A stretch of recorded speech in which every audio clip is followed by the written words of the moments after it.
नमस्कार, मैं Uday Shankar. News bioscope में आप सबों का स्वागत है। सबसे पहले बात करेंगे पूर्व मुख्यमंत्री हेमंत सोरेन की। हेमंत सोरेन की आज सुनवाई थी जमानत को लेकर, लेकिन एक बार फिर फैसला रिजर्व रख लिया गया है और अभी तक कुछ स्पष्ट नहीं किया गया है।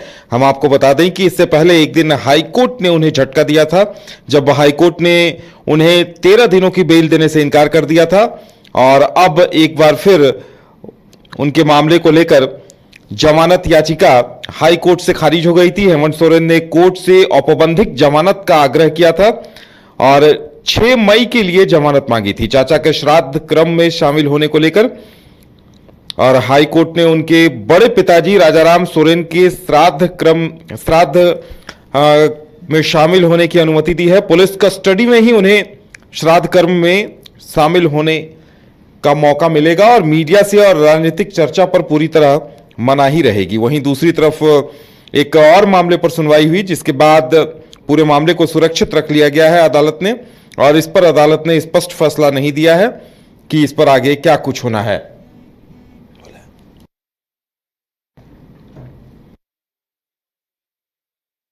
अभी भी हेमंत सोरेन लगातार अदालत से ये मांग कर रहे हैं कि उन्हें चुनाव प्रचार के लिए छोड़ा जाए, चुनाव प्रचार के लिए मौका दिया जाए। और इस पर ज्यादा जानकारी के लिए इस वक्त हमारे साथ हमारे संवाददाता नीरज जुड़े हुए हैं। नीरज, अदालत में महत्वपूर्ण सुनवाई थी हेमंत सोरेन को लेकर, क्या कुछ हुआ वहां?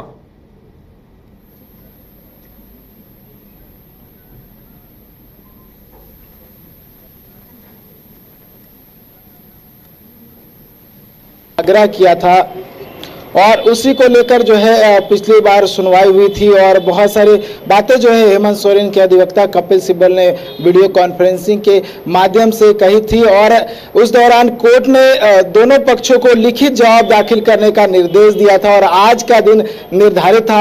आज दोनों पक्षों ने, यानी कि हेमंत सोरेन और ईडी दोनों की ओर से लिखित जवाब दाखिल किया जा चुका है और कोर्ट ने अब मामले के लेकर फैसले के लिए 10 तारीख की तिथि निर्धारित की है, यानी कि 10 मई को पूर्व सीएम हेमंत सोरेन जेल से बाहर आएंगे या फिर नहीं आएंगे, इसका फैसला हो जाएगा। बीते दिनों आपको याद होगा कि हेमंत सोरेन ने रांची के पीएमएलए कोर्ट में एक याचिका दाखिल की थी। जमानत याचिका दाखिल करते हुए उन्होंने कोर्ट से आग्रह किया था कि कोर्ट उन्हें जमानत दे दे, क्योंकि उनके खिलाफ ईडी ने जो मामला दर्ज किया है, जिसके तहत चार्जशीट दाखिल हो चुकी है, उसमें कहीं ना कहीं गलत तरीके से जो है कार्रवाई की गई है और उनकी गिरफ्तारी ही अवैध है और मामला प्रेडिकेट ऑफेंस के अंतर्गत नहीं आता है। और उस दौरान जब बातें रखी जा रही थी तो बहुत सारी बातें जो है हेमंत सोरेन के अधिवक्ता कपिल सिब्बल ने रखा था। बहुत सारे जो ऑब्जेक्शन थे वो दिए गए थे, साथ ही बहुत सारे जो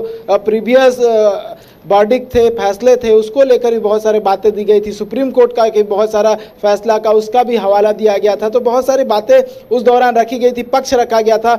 ईडी की ओर से भी जो उनके अधिवक्ता जुड़ते हैं जोएब हुसैन, वो भी बहुत सारे बातों का विरोध कर रहे थे और क्या कुछ हेमंत सोरेन के मामले में आता है, क्या कुछ गलती हेमंत सोरेन ने की है और क्या कुछ आरोप लगा है हेमंत सोरेन को लेकर, वो तमाम बातें जो है उस सुनवाई के दौरान कहा गया था। ये भी बताया गया था भानु प्रसाद के जब ठिकानों पर छापेमारी की गई थी और उनके आवास से जो कई बॉक्स मिले थे, उन बक्सों में बहुत सारे जो कागजात मिले थे और रजिस्टर 2 में हेमंत सोरेन का जिक्र था, उस बात का भी मेंशन था। और किस तरह से विनोद सिंह के जो सेलफोन थे उसमें नक्शा बरामद किया गया था और भी बहुत सारे जो इनपुट्स थे उसमें एड ऑन किया गया था। तो कहीं ना कहीं एक आधार जो है वो कोर्ट को बताया गया था और ऐसे में कोर्ट ने दोनों पक्षों को सुनने के बाद लिखित जो जवाब था उसे दाखिल करने के लिए आज का दिन निर्धारित किया था और आज दोनों ओर से लिखित जवाब दाखिल किया जा चुका है और 10 मई की दिन जो है निर्धारित है। अब